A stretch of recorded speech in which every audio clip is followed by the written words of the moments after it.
God is still calling men and women to missions today.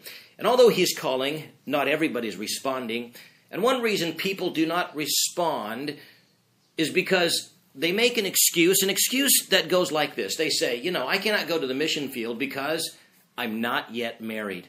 But the Bible makes it perfectly clear that in the service of the Lord, the single life is to be preferred over the married life. Do you remember what Paul said in 1 Corinthians chapter 6, verses 32 through verse 35? Paul said this. He said, I want you to be free from the concerns of life.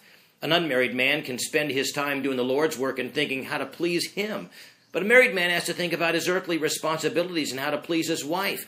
His interests are divided.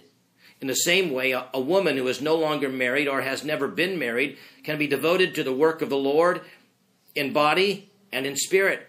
But a married woman has to think about her earthly responsibilities and how to please her husband. I'm saying this for your benefit, not to place restrictions on you. I want you to do whatever will help you serve the Lord best with as few distractions as possible. In 1 Corinthians chapter 7, Paul is simply reminding us that a single missionary has a greater advantage than does a married missionary. You see, the married missionary has God-given responsibilities that a single missionary does not. He has the God-given care of his children and his family, which often restricts his ministry. In fact, if the married missionary neglects his family responsibilities in the service of the Lord, he's committing a great sin. And Paul reminded Timothy and warned him with these words, the words found in 1 Timothy chapter 5 and verse 8. He said that if anyone does not provide for his own, and especially for those of his own household, he has denied the faith and is worse than an unbeliever. But a single missionary can serve God undistracted. He's free to commit all of his time to the Lord's work. He's able to live and to serve in conditions deemed unsuitable for married people, especially married people with children. In fact, some of the greatest missionary work ever accomplished was accomplished by single missionaries. There was Gladys Howard, remember, who went to China. There was Amy Carmichael, who went to India.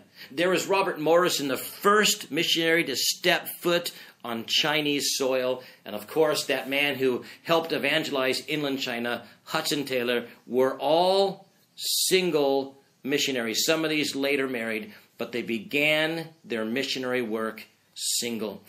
And my prayer is this: when the Spirit of God speaks, regardless whether we're married or single, that we would respond. Only then are those in the uttermost parts of the earth going to have the opportunity to hear and believe the saving message of Jesus Christ. May the Spirit of God take the Word of God and bless you with it today.